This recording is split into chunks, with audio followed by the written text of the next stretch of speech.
Hey, what's up YouTube? We're back with another video. Today, we're going to be discussing more tips and tricks and just things I've discovered over the course of the last, I think we've been playing for about 30 hours over on Marathon. Let me check the Steam. 33.2 hours since the release a couple days ago. Obviously, I have like over 100 hours in the previous tests and stuff like that, but on the main build, we're at 33 hours. I've been absolutely loving it. Just kind of grinding through the game. We're at level 49.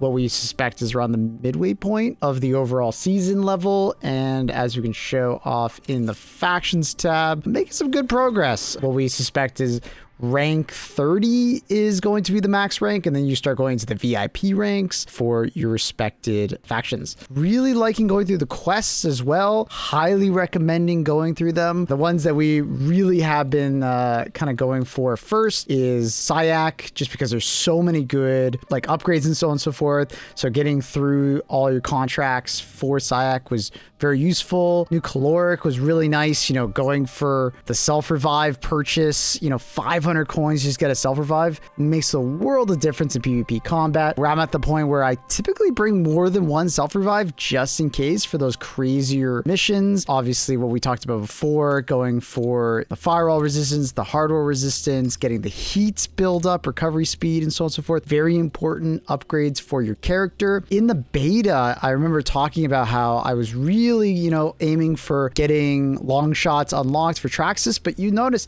it's by far my lowest leveled faction. I pretty much just kind of ignored them. After I got my sniper rifle unlocked, I haven't really paid much attention. Going through the Mida quest lines, Arachne kind of just levels itself up through just PvP combat, but like we talked about before, finisher siphon and revive speed is amazing. I would almost even ignore a lot of these ones unless you're actually using these weapons. I mostly just went for them just to get the bonus nodes, but just going for the melee damage, the finisher, and the revive seed, more than enough. And then obviously we have our last one that honestly just unlocked just the other day because we got access to Outposts, which you needed to have unlocked in order to get into it. But we're going through that and getting the free tack energy at start of mission. So good. And then on top of that, getting the tack speed just at base. Fantastic. So, you know, going over the next couple days, I think we're going to be mostly focusing on second gen, just so we can get more attack speed. Like the tactical ability is by far, you know, for the majority of classes, is just the ability that you can lean on, and your prime ability is more one that you're going to be like using occasionally to make a play or to escape or something like that, depending on the class. Obviously, assassin is more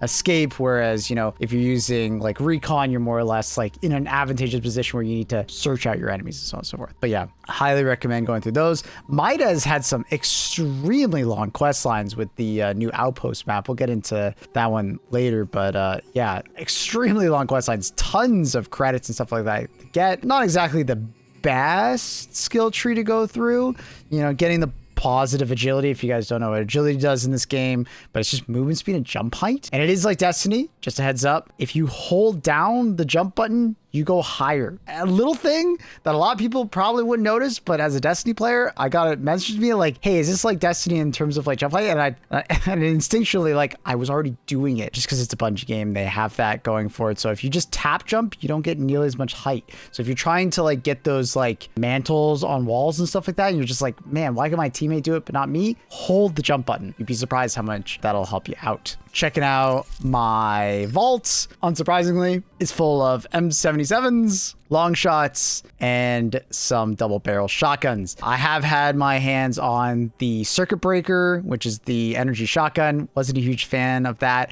We also got the Volt sniper. Honestly, wasn't a huge fan of that either. The charge times for them were pretty lengthy, and I didn't really feel like it added that much damage to the actual shot. So I ended up kind of just moving away from them, selling them, and going back to the long shot. The sheer fire rate and the damage difference ended up going in the favor of the long shot. The one exception exception to that was the Outlander. I wish I could get the Outlander more often. It is the higher damage, slower fire rate sniper alongside the long shot. But yeah, really, really, really strong. For Outpost and, you know, shorter range maps, let's say if my team is mostly running snipers, I'll swap out and we're going to go shotgun. Highly recommend the double barrel shotgun. It's so good. Going for the pump shotgun, very good, but rare to find, at least in the moment, because we're only really finding it from either doing the lockout event on Dire Marsh or doing the boss fights on Outpost. Not really seeing it on Perimeter, maybe just unlucky, but Dire Marsh and Outpost, we're seeing it there. But yeah, highly recommend the double barrel shotgun. If you can get the overflow chips, fantastic to get 3 shots inside, going for the better ADS speed or the swap speed. Right now, this should be the swap speed. I think I only took it because it was purple in the mission because I didn't have a grip at the time. And then going for the plus 3 meter range and spread angle, so good. It's like honestly OP. And I've been actually messing around with the Sia superior chip mod. So when you fire it, like full empty it and then reload, you go invisible. But I'm playing Thief at the moment. Been loving the class, by the way, absolutely adore it, but I'm on purpose shooting it into a wall before I engage with the enemy, just so I can kind of play assassin and play thief at the same time, because you can actually just shoot it, go invisible, then use your grapple hook and stuff like that and make some crazy plays, or shoot it as you're flying through the air, reload, so when you land you're invisible. There's lots of things you can do like that. It's really cool. But yeah, shotgun is insane. Obviously the thermal sight is disgusting. It's just absolutely game changing, and I still think that they need to tune it. It's just stupid. It's just so good. And yeah, it has a maximum range at which, like, I think it's around 150 to 180 meters range before enemies just stop appearing by thermal sight. But it's like not that big of a deal to just, like, you know, remove the mod mid-round. Yes, you can use signal boosters to avoid it, but like you're not constantly gonna have signal booster always on during a 25-minute match. Like, it's just, that's not gonna happen. So be careful out there on Dire Marsh. This is going to be out there. If you want to try and counter it, signal boosters are your friend. But if you're starting to take shots from a sniper at long range, you're like, where the hell is he? I can't see him. That's probably why. Also, assassins out there, you are not safe. You can be shot through with thermals by this. I have killed many assassins thinking that they are safe inside their smoke. Be very careful. Starting to collect my purple resources. We're up to blue bags, you know, collecting all of our medium deluxe salvage. We're into our blues. Something to keep out for. And I meant to say it in my last video, but look for the materialist in the background. I know it can be like, you know, to a new player, it's just like, well, this, and this, they all look the exact same. What's the difference? Hover over it and it will say materialist. And if you read that out, upon exfil grants additional deluxe and superior salvage. Basically what that means is if you have any deluxe and or superior salvage, it adds 1 more to the stack. I've been told that there's some kind of chance, but it seems to be guaranteed. It doesn't really show in the UI, but you do get a bonus, which is insane, especially when you're going to need a lot of these purple for the later upgrades, right? So I think we were looking through on Mida. I think it was Mida that we were kind of looking through on like bioseeds, and it just starts to catch, like, go crazy, right? So you need 12 here. I think you're going to need, oh, is this one for the Enzyme. So 8 here. You're going to need 3 of these neutrals, and then you're going to need, so as you can see here, you'll need 7 neurals, and you'll see another 3 neurals and some predictive framework, and you'll need another 9 predictive frameworks and 3 neurals.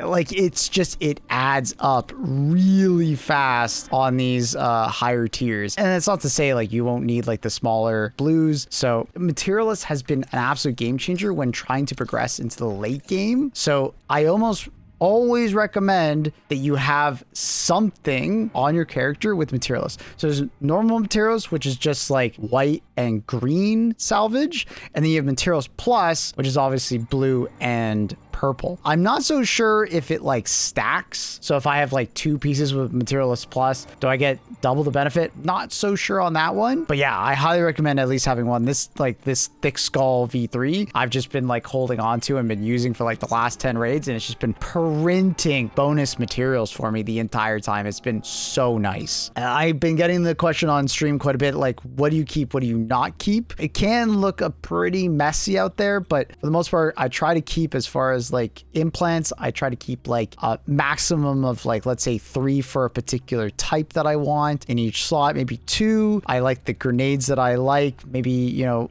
maybe 2 total rows at most. Attachments is a section that I feel like a lot of people go way too hard on and hold on to way too many attachments. Quickly go through your attachments and just make sure that they are attachments that you're actually going to use on particular weapons. The amount of times I see people have like attachments for like weapons that they just don't use whatsoever is crazy. And they're holding on to gray attachments as well. You don't need your holding your gray attachments. There's a couple green attachments you may want, including like, you know, drum mags and stuff like that if you're trying to put together a green kit, but you do not need to hold on to them too much. Go through your weapon mods, make sure you want them and need them. A lot of times they're just like taking up space. They really are. Meds wise, if you ever do get to that point, I recommend no more than 2 rows of meds. You really don't need more than that. You can get into this like slippery slope of just like the early game is so hard to find meds for, and then you get into this mid-range or mid area where you're just like, I have too many meds.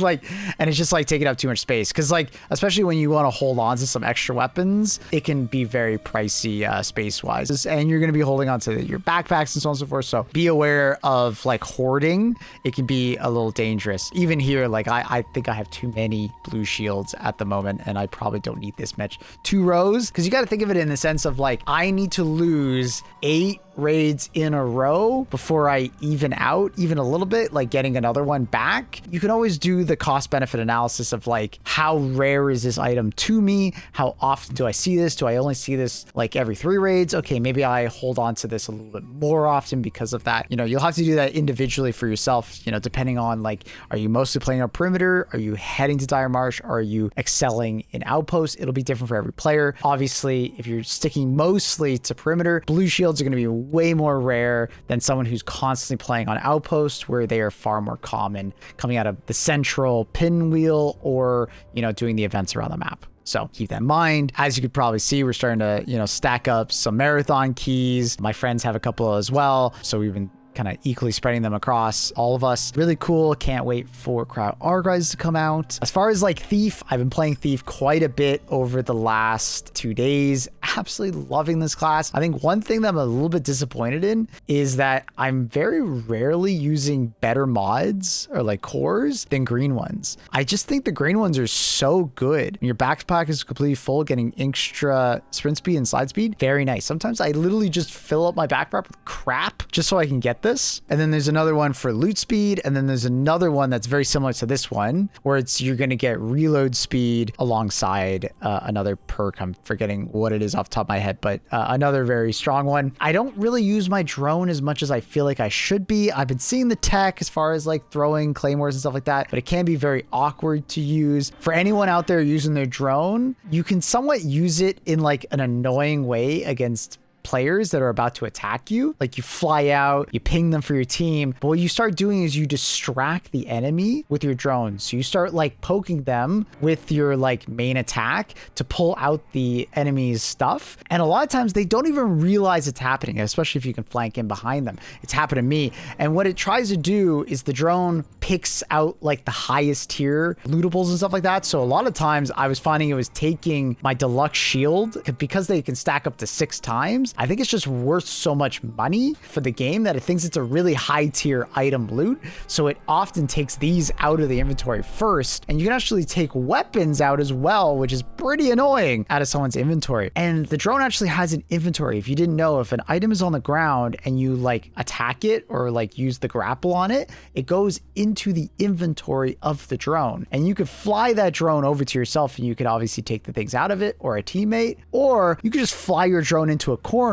Your drone will eventually die, but the items will drop on the ground there. This actually happened to a friend of mine, where we were attacking a team. The drone was like hitting us and taking some stuff, but he kind of like got interrupted, got out of his drone, and we, you know, eliminated their team. But we're like, where was the stuff that the drone took? We didn't know. It's because the guy flew his drone like slightly off to the left and we didn't notice that, right? We were looking in the area where we thought the drone took our stuff, but it's actually in a different area. So keep that in mind. The drone can be a really useful tool for both scouting and just pestering the enemy, giving your teammates the opportunity to actually get in there and, you know, deal some serious damage, especially if you can take off like heals and ammo and stuff like that off of them. You can be an absolute menace to a team that doesn't know what they're doing. So yeah, highly recommend. Also the hacking vision. I found myself not utilizing the hacking vision nearly enough while actually in combat, because the Thief's X-ray vision actually has a really useful trait in the actual PvP encounter. It hacks the opponent's optics,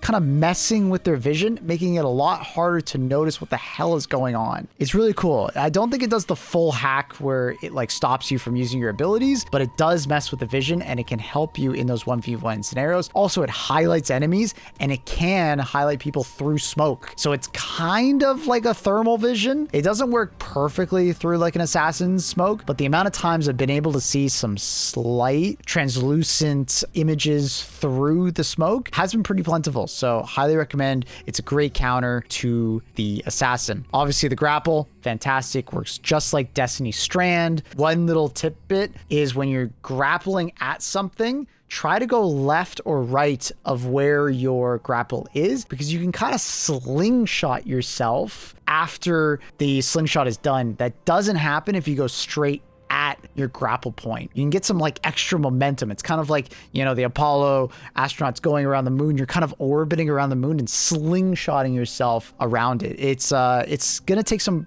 practice, but you'll get used to it. Another thing is you can b-hop once you land if you get that extra momentum. So you can actually like get some crazy distance after doing your grapple device. Really cool. And if you haven't seen the clips, obviously, if you have another thief on your team, they can use their drone and like place it, and you can grapple onto the drone. And if the drone's going like Mach 10 in front of them, you can go and travel with the drone and get some insane distance. Just be careful of fall damage. So yeah, really, really, really enjoying Thief. Some other little tips that I'm just thinking of right now is I'm getting used to looking at the weapon in the inventory. So when I am looting, you kind of want to be fast and efficient, because it can be pretty slow to have to pull a weapon into your inventory and then inspect all the mods, right? But something that this game does really well is that the icon changes depending, if I can remove this, it changes depending on what attachments are on. As you can see, the scope has changed, right? Because now it's the default scope. But something that I'm always looking out for is thermal sights. And in order to see those thermal sights, you start noticing what the thermal sights actually look like on the weapon. And you can do this for all weapons. It doesn't matter what. You just need to start looking and trying to pick up on the subtle differences of that particular weapon. If I'm using the M77, I'm often looking at the magazine to see, okay, I can see that the magazine slot is in the bottom left. All right. So I know I'm going to be looking at that square. If I see a blue or a purple, I'm going to be like, okay, it's a good mag. Then what kind of mag am I looking at? Okay, so it's got that black tip at the bottom. That means that it's most likely hollow case rounds, right? Great magazine, extra magazine size, range, reload speed. Fantastic. Really love it. But then you can start noticing if it's a drum mag, because it literally gains a drum mag on it. Here, let me grab one that I think I have. Look, it literally gets a drum mag right there. So picking up on those little subtleties will help you a ton in figuring out, okay, do I need to actually pull this weapon over to my main inventory? Do I need to then remove the mod so I can keep that for a future weapon? It'll save you a lot of time. And I think if you keep doing that, you know, you're just going to amass good mods. Because I see a lot of people make the mistake of taking out full guns out of a raid, like especially like very easy to get guns. Like we're talking like bullies or, you know, overruns and stuff like that. You don't need to bring out the full gun. If the gun is like a green or a blue or a purple, look at the mods. That might be where the majority of the value is in that weapon, especially per slot. Because a lot of these weapons are 8 freaking slots in your inventory, which is like sometimes half of your inventory, if not more, depending on what kind of bag you have. But if you can remove the mods, if they're blue mods, it's worth about like 200 credits per individual mod. And if it's a weapon like Overrun, the vast majority of the money in the weapon is actually in the mods, right? So if I'm looking at this weapon here, the weapon itself is worth $317 in the top corner. But if I looked at all the mods, it's worth like 60, coins each. And if you do some quick math, it's 240 coins for the mods, but the base weapon is only worth like 100 something credits. So space efficiency wise, the mods are worth way more than the actual weapon itself. This doesn't always apply because obviously we're going to get into weapons that are worth like the base is worth 6,000 on the circuit breaker and it gains 3 mods. So the mods at most, even if you have like purple mods in it, are like 600 each. So the base of the weapon is actually worth more. So very slot efficient weapons that have good mods. A really good example of that is the combat shotgun. It's probably the best weapon for you to find, especially at this point in the game where everybody's kind of in the early to mid game. 4 slots, you can hold so many shotguns in your inventory, even if you don't have a purple bag, making your bag worth so much, even though it's only, you know, small slots, right? If you ever find those blue lootable sellables, they're worth 1,100 for 2 slots, but I'm holding a shotgun that's worth 2,700 for 4. So it's actually a crazy efficient weapon to bring out. Even if you don't use the shotgun or don't need that many shotguns, you just bring it out and sell it afterwards. Fantastic. Really good to grab and bring out. Highly, highly, highly, highly recommend. You know, I've been trying my best to use the martyr system. I'm just going to do a quick reminder again. Look for those free items. The game gives you quite a few free items as you're doing just upgrades in general. And then every 24 hours, there's a clock right at the top of the screen. Every 24 hours, you're going to get quite a few free items, especially if you've done some upgrading on your vendors. They like to give you some free stuff per day. So look out for those. Try to make sure you're always claiming them and using them. Some of these sponsored kits can be very useful. Look at the stuff you get inside. They're like an upgraded free kit from ArcRaiders. Highly recommend. I really like, you know, sometimes buying the encrypted sponsor kits because you can actually get some like pretty decent stuff from them. I've gotten blue backpacks out of these sometimes. They are encrypted, so it's like a randomized backpack, but hey, you can get a blue backpack out of that. And in the early game, that could be sick. So definitely be trying to use these, and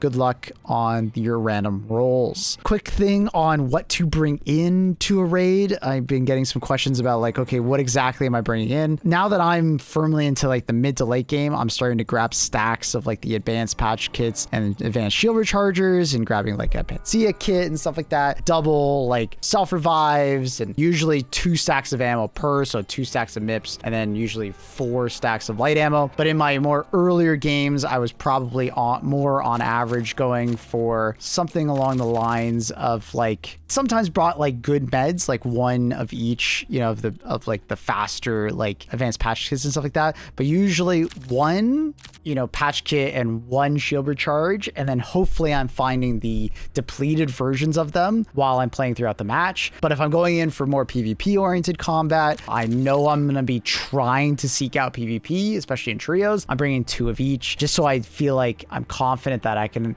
you know, survive a prolonged engagement. But if I'm mostly questing, I don't think you really need to bring, you know, 2 stacks each. I think it's a little bit overkill, especially if you're doing questing, you're probably going to be looting a fair bit. So you're going to have some gray heals just, you know, knocking around in your backpack. As far as like making sure that you're going for salvage, I would always pretty much prioritize salvage over money lootables. That pretty much goes across the board. It's the first thing to leave my inventory is things that are just only worth money to me or a little bit of rep. You're going to need so much of this stuff, and it's so useful in general for bartering. You're going to get so many things just from like, oh man, I really need some more, you know, deluxe shield recharges. If you just have a stupid amount of enzymes on you, you can get 9 advanced shield rechargers for the price of that exchange. It's really good. Or even a better exchange right now is reclaimed biostripping, which is honestly pretty easy to get for 2. That's very strong. Very, very, very, very strong. So do be looking at the daily barters. These are random. They very often are different for each player in your party. So like if you're running something, your teammates would probably have a very different exchange of goods. I have seen someone show off that they were able to buy thermal sights for their exchange. So do be looking out for these. You can be surprised with what they sometimes sell. And sometimes they're really good for things that you actually might be looking out for. This one actually is like a really strong one. 1 sparkly for 3 patch kits. Sparklies are very easy to find on the early maps. So just be making sure you're picking up those. You know, you'd be surprised what they're offering. Do be looking up. As far as disappointing weapons go, though, we did talk about the circuit breaker. Wasn't a huge fan. Did try out the channel rifle.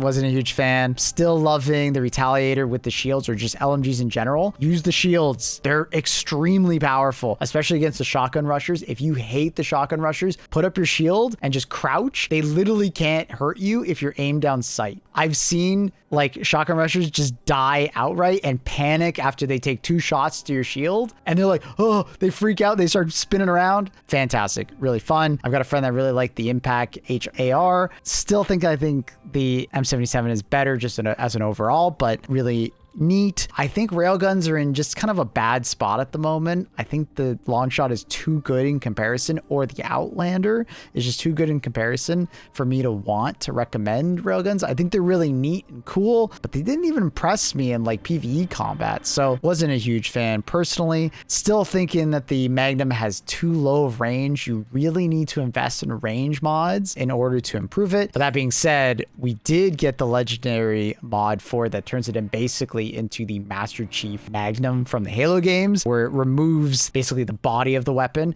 and it turns it into just a scope, which is really neat. Some other ones like Bird SMG, still not feeling as good as it once did. Copperhead still feels like a bit of a pea shooter. Not terrible, but I just think at 15 meters, you're in shotgun distance. You got to be careful. You know, someone could very easily close the gap and just 2-tap you. So SMGs have been in a weird spot because the shotguns are just so strong, especially when we're talking about like some of the pump shotguns, where like in some situations, like the Miss Raya is like a little bit weaker than the double barrel because you can't get as much damage off as fast, but it has way more range on that weapon. So it's definitely like a trade-off in sorts, that like you have more of a poke weapon at like 10 to 15 meters versus the combat shotgun. If you can get right up in their face, you just 2-tap them, they're dead. A friend of mine has been putting together a spreadsheet. This will just be like a little glimpse of it here, but some interesting stuff going on in the terms of weapons and talking about TTKs. Some standoff ones are like obviously like the circuit breaker and all the the shotguns having crazy fast TTKs. Yeah, I'll let you guys look at this. This will be in my Discord in the marathon discussion. It'll be pinned in that if you want to check it out as well. Just going over all the damage stats, headshot multipliers, and the TTKs. Thank you to my friend Tony for sharing that with us. Check out the Discord, link down below. But yeah, some other standoff weapons that I've been really enjoying is still think that the Volt weapons are a fantastic entry weapon for the game, especially if you're having trouble getting used to dealing with PvE enemies. The tracking on them is so nice and it's very forgiving. Even the V11 Punch, very underrated weapon, very underrated, because it's basically the Halo plasma pistol where you can charge up a shot and it does like one powerful shot and then you can follow it up with small shots or do a punch. Very good at just like charging a shot, running at someone, letting it go, and then meleeing them right after, or just going for basic shots afterwards. I had a Rook. I was on Outpost. I was rounding a corner. We saw each other at the same time, but he knew I was coming, so he already had a charged up V11 shot. We were maybe about 20 meters from each other. He charged it, fired it as he came around the corner and we saw each other, and then started just shooting at the pistol regularly. I had an M77. We traded. I had a purple shield. He had a green shield. It was definitely an eye-opening moment. I also think this guy was genuinely a gamer, but like good on for him. But like, damn, dude, that was a crazy amount of damage, extremely fast with the V11. So don't underestimate this thing. You might be like, oh my God, this weapon again. Trust me, dude, it's better than you think, especially in PvP combat when you're using that charge shot. It's really, really cool. Some other ones that I think a lot of people are starting to gravitate towards, and I'm really happy about it, is the Lookout. Fantastic weapon, Volt weapon. It doesn't have as much bullet magnetism as the other Volt weapons that actually have like proper tracking, like the Scar and stuff, but it has really good ammo economy, especially if you can get the chips that actually reload some of the ammo as you get kills, especially precision kills, because you can essentially make your Lookout have unlimited ammo, because instead of taking energy from your backup because it's a battery weapon, it actually just recharges the battery that's already in the weapon. So essentially your energy weapon has unlimited ammo all of a sudden. So if you're just struggling with PvE and you want a really good PvE weapon, highly recommend the Lookout. The BR33, crazy TTK if you can hit some good headshots on it, but it does struggle in the close range, so be careful. Like I talked about LMGs, put the shields on it. activate the shields. You have to activate it. Hover over the mod. It'll tell you what the button is for it. For me, it's Z on default. Highly recommend. But yeah, my ultimate like all-rounder, the M16 of this game, as you will, M77. Love this thing. Can't get enough of it. With a little bit of recoil control. And if for you Destiny players out there, my #1 chip that I love to put on it is bits per second. Rapid precision hits temporarily increase stability and reload speed. You don't really need to worry about recoil too much. Like, you honestly don't even really need the sturdy grip. You could go for maybe ADS speed or something like that if you have bits per second. Because it's a rapid fire like AR, like pretty fast firing, and it stacks 5 times, within the first 5 hits on an enemy, you're already gaining all that stability and reload speed. This thing reloads so fast on max stacks, and it feels like an absolute laser beam with those headshots. Highly recommend it. It feels great. Obviously, overloading the magazine or the flechette rounds that one kill, all really good ones, but bits per second really feels nice on it. Highly recommend. So yeah, that's where I'm going to end it right here. You know, I have so much more to say about like chem grenades are just so good, but I could go on forever. I'm going to leave it here, but I will be live over on Twitch, linked right over there, Maplewood_TV on YouTube or Twitch. I stream early morning NAs, you know, more mid-morning to early afternoon NA EU times, 3 a.m. EST to about noon EST. So come on by. We've been absolutely grinding. Would love to have you there. Come ask questions. Come, you know, share, you know, down below what you guys are discovering, or come on by stream and just like talk to me about it. Maybe I missed something in here, but trust me, I could talk about this game for like another hour on just more tips, but you know, just I gotta rapid fire them so I'm not rambling too much. Hope you guys enjoyed the video. Consider leaving a comment, like I said, like, comment, subscribe, share the video. Unfortunately, the last 2 marathon videos that I put out, check out the channel. On the main channel, there's 2 more out there. Nobody really watched, unfortunately, but hopefully this one will do better. So anyways, much love, YouTube. Peace out. Come on by the stream. Peace.